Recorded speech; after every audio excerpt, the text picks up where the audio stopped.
Assalamualaikum warahmatullahi wabarakatuh. Kembali lagi dengan pembelajaran IPS. Pada pertemuan hari ini merupakan pembahasan terakhir dalam bab 2, yaitu mengenai pengaruh interaksi sosial terhadap kehidupan sosial dan pengembangan kehidupan kebangsaan. Masih sama dengan peta konsep sebelumnya, kita sudah membahas tentang mobilitas sosial, juga sudah membahas tentang pluralitas. Pada pertemuan kali ini kita hanya berfokus pada konflik. Fokus kita kali ini yaitu konflik dalam kehidupan sosial. Jadi kita akan bahas tentang pengertiannya, bentuk-bentuk konflik, cara mengatasi konflik, serta adanya dampak positif dan dampak negatif dari konflik dalam kehidupan sosial. Pertama-tama kita akan bahas tentang pengertian konflik. Apa sih konflik? Ya, di sini ada pengertian konflik secara umum. Konflik atau pertentangan diartikan sebagai suatu bentuk interaksi yang ditandai oleh keadaan saling mengancam, menghancurkan, melukai, melenyapkan di antara pihak-pihak yang terlibat. Jadi konflik ini sudah jelas ya, adanya keadaan saling mengancam, bahkan dengan adanya saling mengancam itu bisa melenyapkan di antara pihak-pihak yang terlibat atau adanya korban dalam konflik yang sedang berseteru. Nah, di sini ada pengertian konflik menurut para ahli. Pertama ada Robert M.Z. Lawang. Konflik adalah perjuangan untuk memperoleh nilai, status, dan kekuasaan. Menurut Rjono Soekanto, konflik adalah suatu proses di mana orang perorangan atau kelompok manusia berusaha untuk memenuhi tujuannya dengan cara menentang pihak lawan yang disertai dengan ancaman atau kekerasan. Sedangkan menurut Gilin dan Gilin, konflik adalah bagian dari sebuah proses sosial yang terjadi karena adanya perbedaan fisik, emosi, kebudayaan, dan perilaku. Jadi di sini sama-sama ya, hampir mirip ya, yaitu konflik itu merupakan bagian dari sebuah proses sosial yang terjadi karena banyaknya perbedaan. Nah, bisa juga dengan cara menentang pihak yang lawan atau berseteru, disertai dengan ancaman atau kekerasan. Nah, di sini ada bentuk-bentuk konflik. Bentuk konflik ini terbagi menjadi 5. Ingat ya, ada 5 bentuk konflik.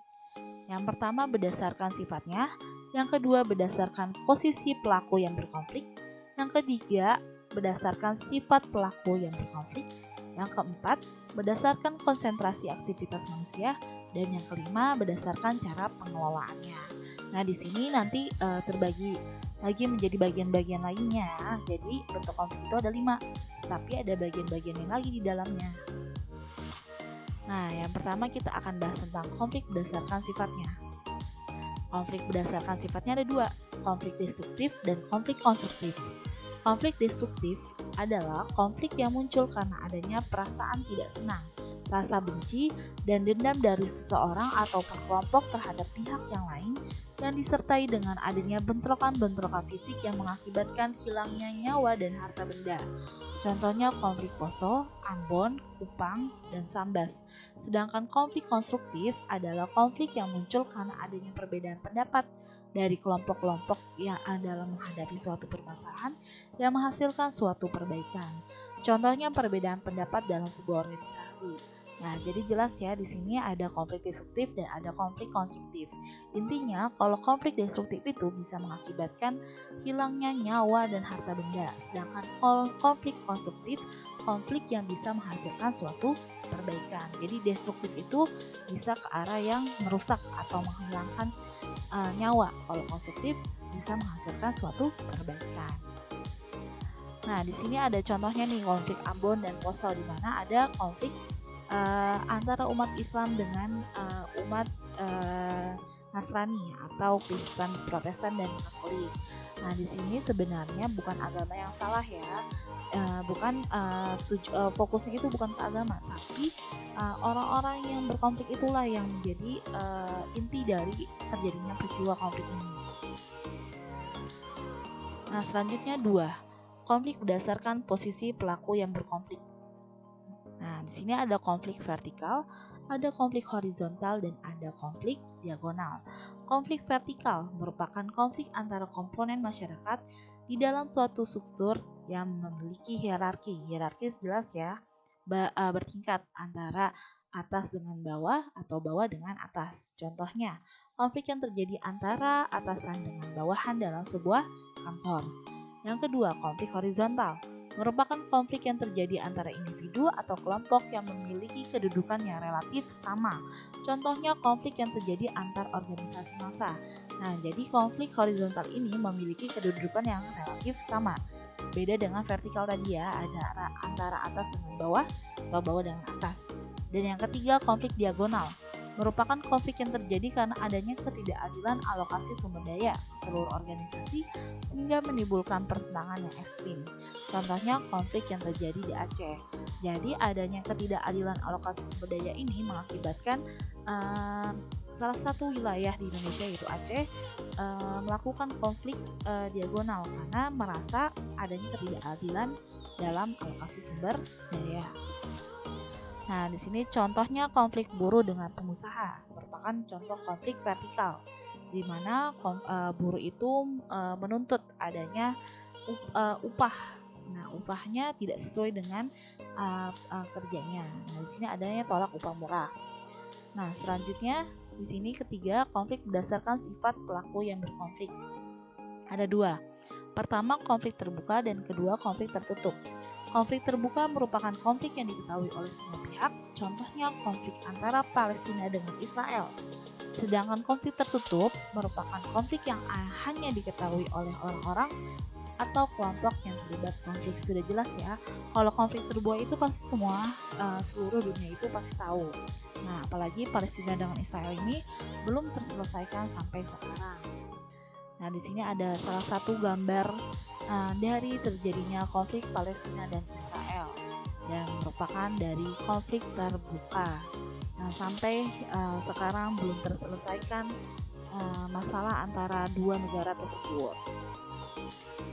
Nah, selanjutnya di sini ada konflik berdasarkan aktivitas manusia. Ada 4. Ada konflik sosial, konflik politik, ekonomi, budaya, dan ideologi. Nah, di sini kita akan bahas satu persatu ya. Konflik sosial. Konflik sosial merupakan konflik yang terjadi akibat adanya perbedaan kepentingan sosial dari pihak-pihak yang berkonflik. Contohnya konflik yang terjadi antar etnis, suku, golongan, atau antar kelompok masyarakat. Juga adanya konflik yang terjadi antara masyarakat dan negara.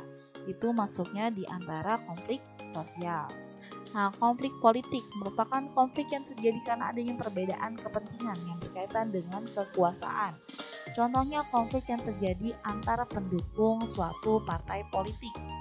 Nah, yang ketiga, konflik ekonomi merupakan konflik yang terjadi akibat adanya perebutan sumber daya ekonomi dari pihak-pihak yang berkonflik.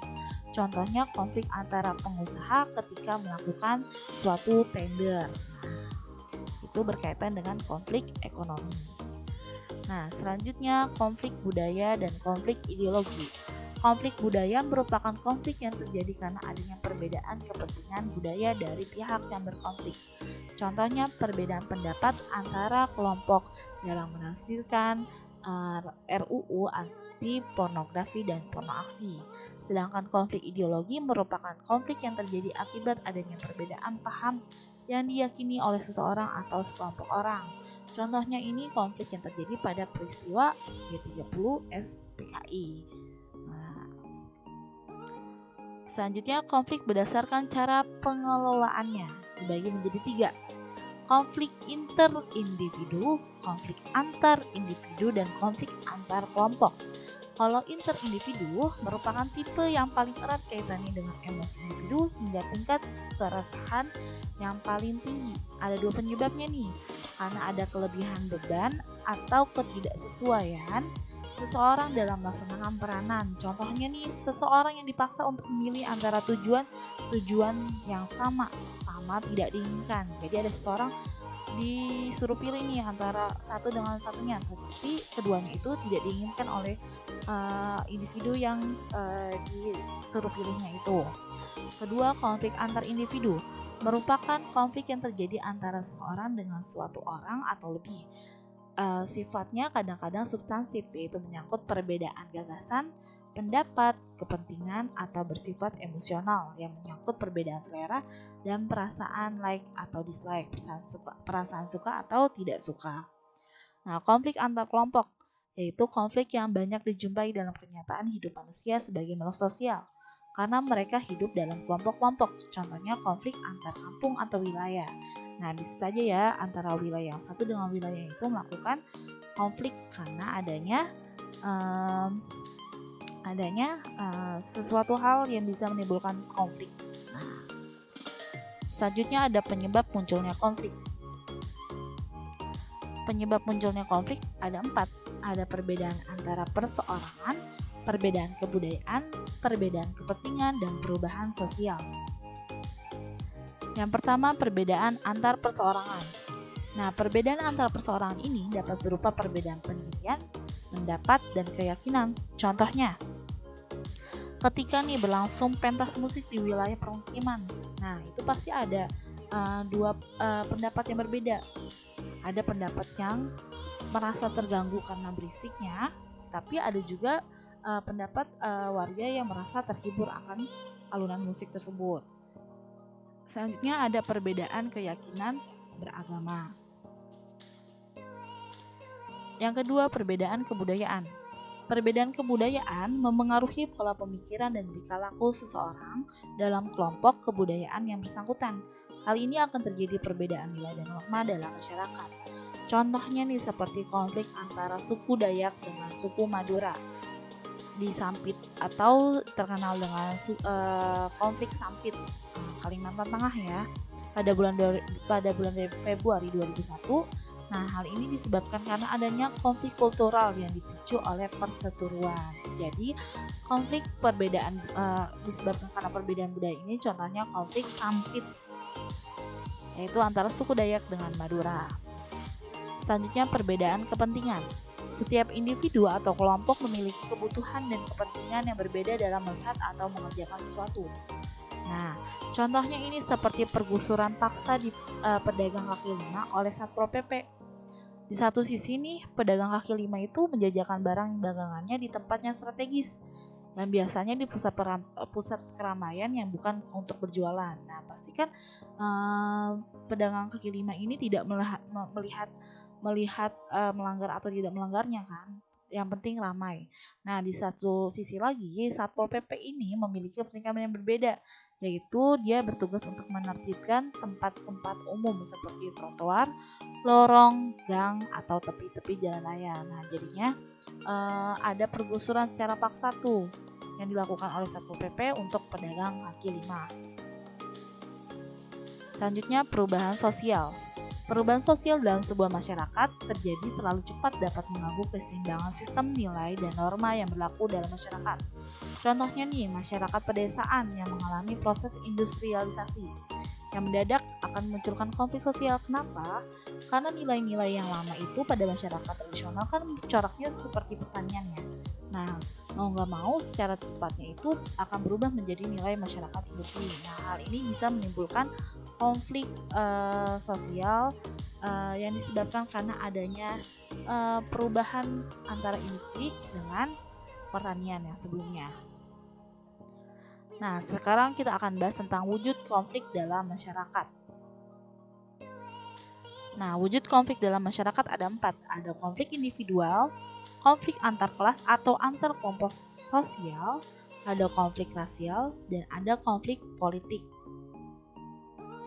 Yang pertama-tama konflik individual. Konflik individual terjadi apabila ada benturan kepentingan dalam diri seseorang atau antar individu. Contohnya seorang kakak dan adik memiliki tim favorit sepak bola yang berbeda. Nah, bisa saja kalau misalnya saat tim itu bermain bersama, itu kan adanya pemenang dan yang lain. Nah, itu bisa menyebabkan konflik individual antara kakak dengan adiknya. Yang kedua, seorang wanita karir atau konflik peran. Nah, di sini konflik peran juga termasuk konflik individual. Kenapa? Nah, di sini kayak dituntut gitu loh. Jadi seorang wanita kan memiliki peran ganda sebagai ibu rumah tangga, juga sekaligus sebagai wanita karir. Nah, sebagai wanita karir, wanita tersebut dituntut untuk selalu keluar rumah untuk menjalankan pekerjaannya. Sementara sebagai ibu rumah tangga, wanita itu dituntut untuk berada di rumah untuk mengurus rumah tangga dan merawat anak-anaknya. Nah, ini konflik yang terjadi antar individu sendiri ya, karena perannya. Yang ketiga, konflik karyawan yang terlibat konflik dengan pemilik toko, konflik yang dapat berkembang pada kekerasan. Nah, itu bisa saja karena karyawannya itu merasa sakit hati dimarahi hampir tiap hari oleh para pemilik tokonya. Itu bisa saja lama-kelamaan berdampak pada kekerasan atau bahkan bisa menyebabkan pembunuhan atau hilangnya nyawa pemilik toko tersebut. Nah, selanjutnya kedua, konflik antar kelas atau antar kelompok sosial. Di sini jelas ya, konflik antar kelas adalah konflik yang berlangsung antara dua atau lebih kelas sosial atau bertingkat dalam masyarakat. Karena di sini ada dua kelas sosial, nah disebutnya dengan konflik vertikal. Sedangkan konflik antar kelompok sosial adalah konflik yang berlangsung antara dua atau lebih kelompok atau golongan sosial yang sejajar atau sederajat. Makanya disebut dengan konflik horizontal. Jadi antar kelas itu disebut konflik vertikal, antar kelompok disebut konflik horizontal. Contoh konflik antar kelas yaitu aksi warga yang menolak pergusuran lahan untuk proyek pemerintah. Nah, itu antara konflik antara warga dengan pemerintah, itu jelas ya kelasnya jelas. Nah, sedangkan konflik antar kelompok, contohnya seperti kelompok petani yang terlibat konflik dengan kelompok pedagang tentang harga produk pertanian. Itu sama-sama. Petani dengan kelompok pedagang hampir memiliki derajat yang sama. Yang kedua, konflik pencinta lingkungan terlibat dengan kelompok perambah hutan dan konflik satuan militer dengan satuan polisi. Itu sama-sama sederajat. Selanjutnya, konflik rasial. Konflik rasial terjadi ketika kedua kelompok ras yang berbeda saling berselisih mengenai suatu persoalan. Salah satu faktor yang memicu munculnya konflik ini adalah kesenjangan sosial ekonomi. Contohnya seperti Provinsi Timor Timur yang melepaskan diri dari Indonesia atau merdeka pada tahun 1999. Nah, hal ini disebabkan karena adanya pembangunan yang hanya terpusat di Indonesia bagian barat, sedangkan di Indonesia bagian timur itu juga belum merata. Nah, hal ini bisa membuatkan rakyat Indonesia bagian timur merasakan ketidakadilan sehingga menuntut kemerdekaan. Akhirnya lepaslah Timor Timur dari Indonesia pada tahun 1999. Konflik politik. Konflik politik merupakan suatu perselisihan yang terjadi antara dua pihak ketika keduanya menginginkan suatu kebutuhan yang sama dan ketika adanya hambatan dari kedua pihak, baik secara potensial atau kemampuan dan praktis atau praktik. Contohnya konflik di tanah Papua dalam wujud organisasi Papua Merdeka atau OPM yang melancarkan pemberontakan untuk meminta Papua menjadi negara sendiri dan lepas dari Indonesia. Itu terjadi karena adanya konflik politik. Cara mengatasi konflik. Nah, ada 4. Kalian harus memahaminya nih. Ada konsiliasi atau conciliation, ada arbitrasi atau perwasitan, ada mediasi atau mediation, ada adjudikasi atau adjudication. Yang pertama, konsiliasi adalah usaha mempertemukan keinginan dari pihak yang mengalami konflik demi tercapainya tujuan bersama. Ini bisa saja melalui lembaga-lembaga tertentu. Sedangkan arbitrasi atau perwasitan, arbitrasi merupakan bentuk penyelesaian konflik yang menggunakan jasa penengah, artinya ada pihak ketiga. Nah, pihak ketiga dalam arbitrasi ini mempunyai kekuasaan dan wewenang yang lebih tinggi daripada pihak yang bertikai dan dapat memaksakan keputusan dari pihak-pihak yang bertikai. Contohnya itu seperti pemilu. Nah, karena adanya perseteruan antara pemilu di Indonesia nih diselesaikan dengan cara arbitrasi, yaitu di Mahkamah Konstitusi. Kayak sebelumnya antara Presiden Jokowi dengan Prabowo, itu kan karena waktu itu ada perbedaan hal-hal yang bertentangan dengan pemilu. Nah, itu bisa ditangani oleh Mahkamah Konstitusi dan hasilnya itu sifatnya memaksa. Artinya keputusan itu berasal dari pihak ketiga, yaitu Mahkamah Konstitusi. Selanjutnya mediasi atau mediation. Nah, ini hampir sama dengan arbitrasi. Bedanya di mana? Nah, mediasi merupakan cara pengendalian konflik dengan cara meminta bantuan pihak ketiga sebagai penasihat. Dalam mediasi, pihak ketiga tidak mempunyai kekuasaan dan wewenang untuk memberikan keputusan terhadap penyelesaian konflik. Hanya berfungsi untuk menjembatani penyelesaian konflik yang terjadi di masyarakat. Jadi kalau arbitrasi itu pihak ketiganya itu memiliki kekuasaan dan wewenang untuk memberikan keputusan. Tetapi kalau mediasi, dia hanya ada pihak ketiga sebagai penasihat saja, tapi tidak mempunyai kekuasaan dan wewenang untuk memberikan keputusan. Bedanya itu ya. Jadi kalau yang arbitrasi punya kekuasaan, mediasi tidak punya kekuasaan pihak ketiganya. Dan yang terakhir, adjudikasi atau adjudication. Adjudikasi merupakan suatu pengendalian konflik yang diselesaikan dengan cara pengadilan atau diselesaikan di pengadilan. Nah, pihak ketiga dalam arbitrasi mempunyai kekuasaan lebih. Ini salah kopas ya. Jadi adjudikasi ini hanya diselesaikan melalui pengadilan. Selanjutnya dampak positif dan dampak negatif dari konflik. Dampak positif yang pertama, bertambahnya solidaritas kelompok yang berkonflik. Yang kedua, membantu menghidupkan kembali norma lama dan menciptakan norma baru. Yang ketiga, jalan untuk mengurangi ketergantungan antara konflik individu dengan kelompok. Nah, sebagai sarana mencapai keseimbangan antara kekuatan masyarakat dan munculnya pribadi yang kuat dalam menghadapi situasi konflik. Nah, jadi di sini dampak positif dari konflik juga ada, tetapi dampak negatifnya juga ada, lebih banyak daripada dampak positifnya. Nah, dampak negatifnya di sini menimbulkan keretakan hubungan antara individu atau kelompok, hancurnya harta benda, bahkan adanya korban jiwa atau yang terbunuh, munculnya dominasi kelompok pemenang dan kelompok yang kalah. Nah, serta lumpuhnya perekonomian jika menjadi tindakan kekerasan, serta adanya pendidikan formal dan pendidikan informal itu terhambat karena ada rusaknya sarana dan prasarana pendidikan. Ya, kurang lebihnya mohon maaf. Jadi kalian harus memahami tentang konflik ini untuk mencegah terjadinya konflik dan akhirnya timbul integrasi atau rasa persatuan. Ya, kurang lebihnya mohon maaf. Assalamualaikum warahmatullahi wabarakatuh.